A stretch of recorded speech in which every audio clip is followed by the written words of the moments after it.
Halo sahabat Channel, kali ini saya akan bercerita lagi tentang asal-usul kota Magelang. Saya juga punya istri orang Magelang loh.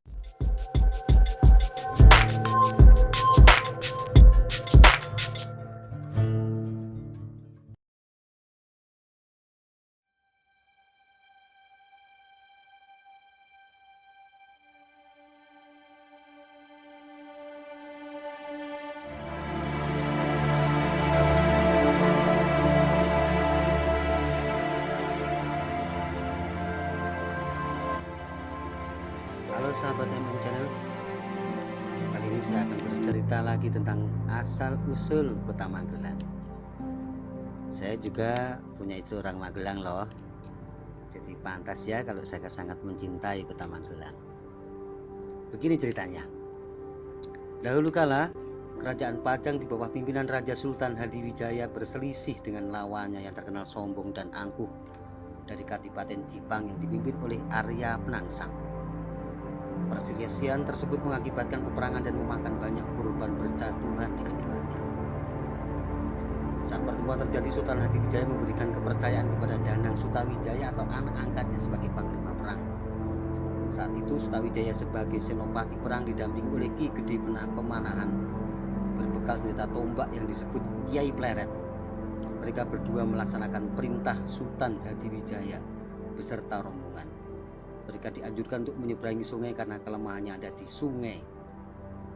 Akhirnya Kadipaten Jipang ditekuk mundur dengan kematian Arya Penangsang oleh Danang Sutawijaya dengan tombak Kiai Pleret. Gembiralah hati Sultan Hadiwijaya yang mendengar laporan kemenangan dari Sutawijaya.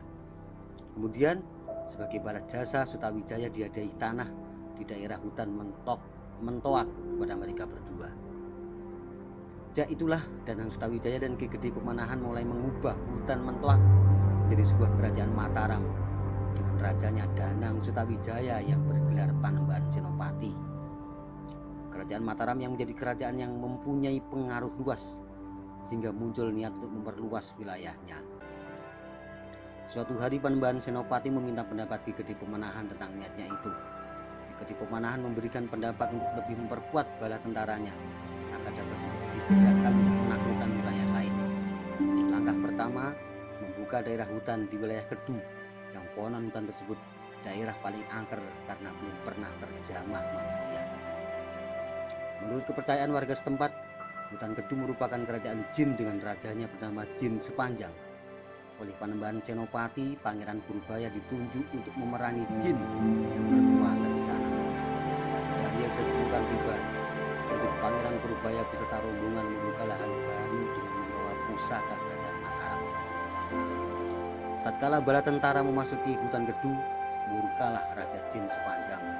Kemudian memerintahkan anak buahnya untuk menggempur habis-habisan pasukan Pangeran Purbaya, sehingga pertempuran besar tak bisa dielakkan.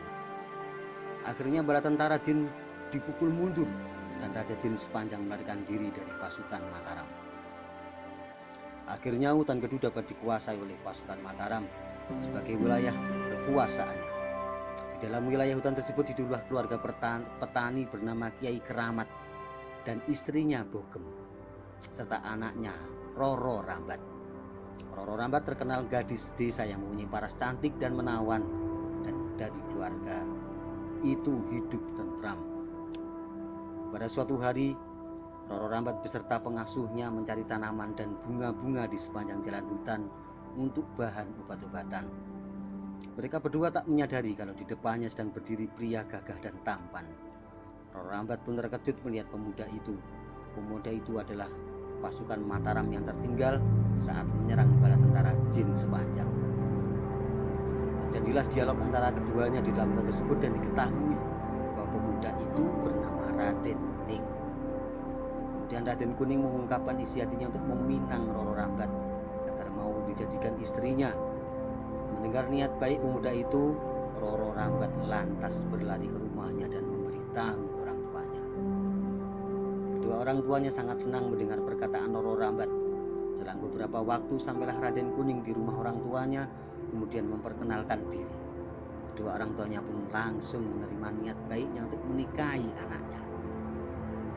Raja Jin Sepanjang masih mempunyai dendam kepada Mataram. Akhirnya memiliki niat tidak baik untuk kembali mewujud ketentraman di daerah kekuasaan Mataram. Raja Jin kemudian menyamar sebagai manusia bernama Sonta dan pergi ke rumah Kiai Keramat untuk mengabdi kepadanya. Dengan senang hati Kiai Keramat mengabulkan permintaannya. Niat jahat Sonta untuk membalas dendam mulai dilakukan dengan menyebar penyakit di daerah tersebut. Karena wabah yang belum ada penyakitnya itu, banyak masyarakat dan tentara Mataram terkena dan mati akibat penyakit itu. Malapetaka yang melanda desa itu diketahui oleh Pangeran Purbaya, kemudian melaporkannya kepada Panembahan Senopati. Panembahan Senopati langsung mengambil tindakan dengan meminta nasihat dari Nyi Roro Kidul.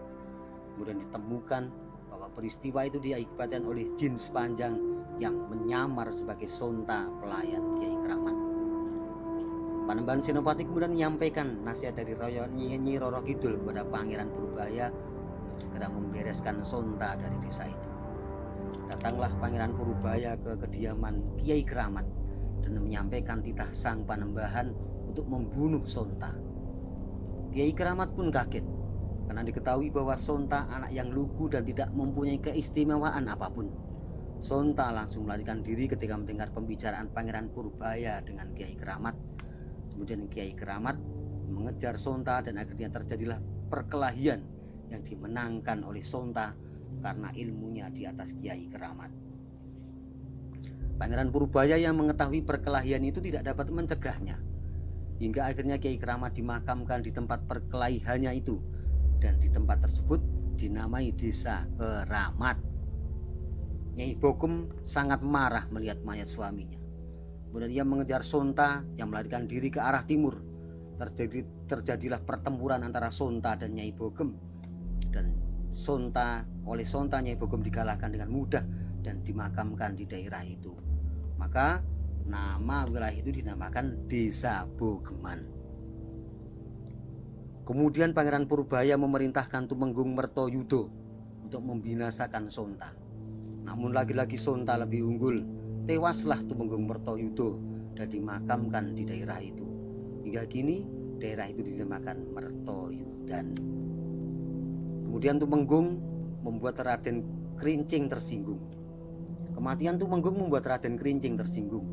Sebagai salah satu senopati kerajaan Mataram, Raden Krincing pun bersikeras ingin membinasakan Sonta dengan tangan sendiri.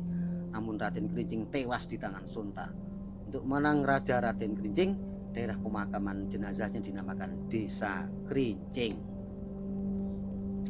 Berbagai kejadian terjadi hingga merenggut banyak nyawa. Akhirnya Pangeran Purbaya memerintahkan pasukannya untuk langsung membinasakan Sonta yang diketahui masuk hutan. Pangeran Purbaya yang ikut ke dalam hutan melihat Sonta berada di atas pohon besar. Diajarnya hingga Sonta terjatuh ke tanah dan pertempuran hebat pun terjadi. Karena Pangeran Purbaya memiliki kekuatan melebihi Sonta, maka Sonta kalah telak dan telah berubah menjadi Raja Jin Sepanjang. Sampai saat ini daerah tersebut dinamakan Desa Santan.